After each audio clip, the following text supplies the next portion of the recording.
mengubah kepahitan hidup menjadi kedamaian dan kebahagiaan. Suatu hari, seorang tua bijaksana dikunjungi seorang pemuda yang sedang dirundung masalah. Tanpa membuang waktu, pemuda itu langsung menceritakan semua masalahnya. Pak tua bijaksana hanya mendengarkan dengan seksama. Lalu dia mengambil segenggam serbuk pahit dan berharap anak muda itu untuk mengambil segelas cairan. Ditaburkannya serbuk pahit itu ke dalam gelas, lalu diaduknya perlahan. "Coba minum ini dan beritahukan bagaimana rasanya," kata Pak tua. "Pahit, pahit sekali," jawab pemuda itu sambil meludah ke samping.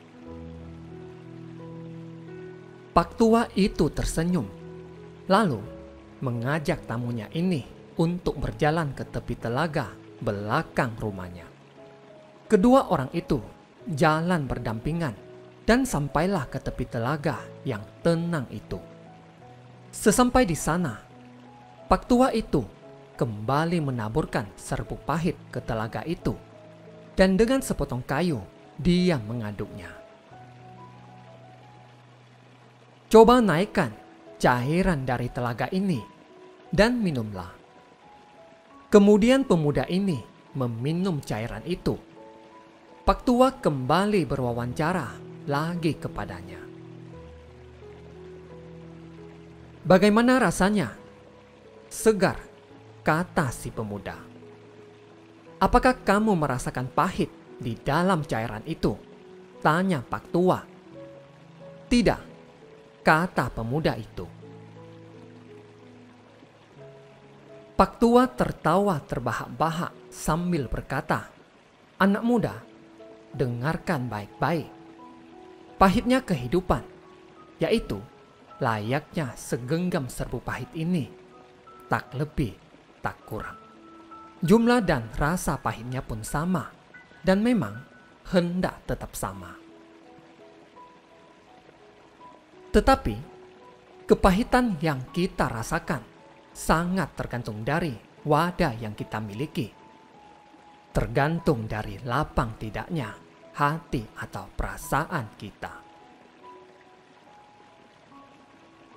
Jadi, dikala kamu merasakan kepahitan dan kegagalan, maka lapangkanlah dadamu menerima semuanya itu.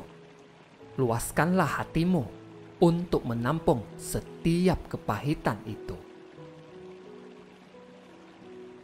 Pak tua itu lalu kembali menasehatkan, "Hatimu yaitu wadah itu. Perasaanmu yaitu tempat itu. Kalbumu yaitu tempat kamu menampung segalanya. Tidak usah jadikan hatimu seperti gelas.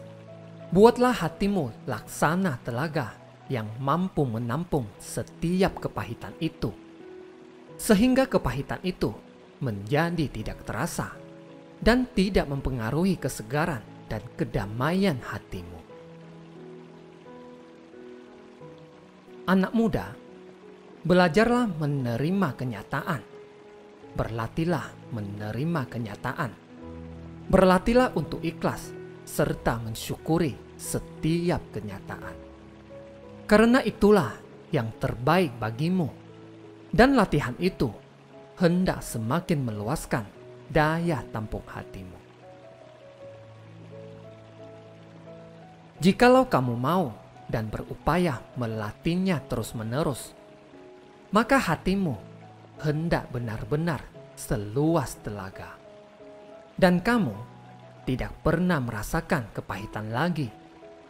Apapun kondisi dan masalahmu, hatimu hendak tetap segar, damai, dan bahagia. Menerima balasan karma, hadapi kesusahan dengan kegembiraan. Asalkan manusia mempunyai kearifan, semua masalah manusiawi yang ada di depan mata, kamu tetap merasa sukacita atau senang untuk menghadapinya. Kamu tidak akan risau atau galau.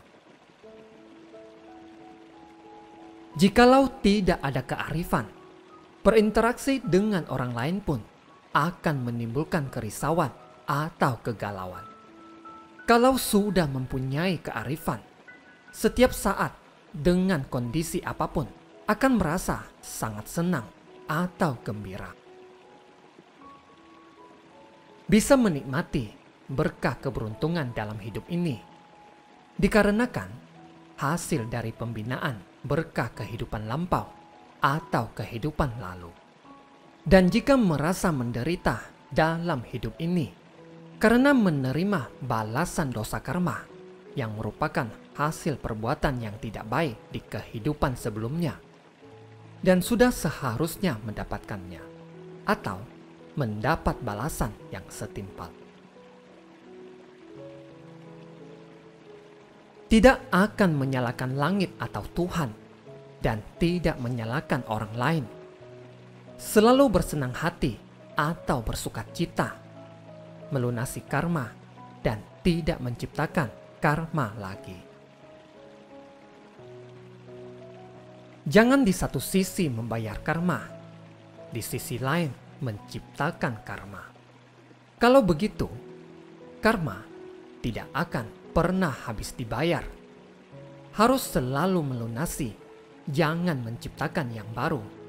Dengan begitu, karma baru akan bisa terhapus atau terbayar, atau lunas. Meskipun dalam keseharian mengalami kesusahan, harus dihadapi dengan hati yang gembira atau sukacita. Ini bisa menghapuskan atau menghilangkan hasil perbuatan yang tidak baik di kehidupan yang lalu, atau menerima derita karena sedang membayar dengan perlahan-lahan hutang dosa karma. Bagaikan setelah dilalui yang pahit, maka akan datang yang manis. Sesudah melunasinya, barulah berkah ada di depan mata, atau barulah rezeki akan menghampiri. Kalau tidak rela, tidak ikhlas, masih ingin membandingkan dengan orang lain, ini dinamakan menciptakan karma baru. Ini disebut menciptakan karma yang tidak baik. Jadi, mendapatkan pembalasan rezeki atau berkah tidak perlu terlalu bersukacita, karena merupakan hasil segala perbuatan baik yang dilakukan di kehidupan yang lalu. Meskipun mendapatkan balasan tidak baik, jangan bersedih dan jangan benci dan dendam. Ini dikarenakan hasil pembalasan karma tidak baik yang diperbuat di kehidupan lalu. Asalkan sudah bisa melunasi atau membayarnya, itu sudah cukup. Kalau sudah melunasinya, barulah akan mengerti watak sejati yang terang, bisa menemukan Buddha dalam diri. Mengapa orang tidak bisa menemukan watak sejati yang terang?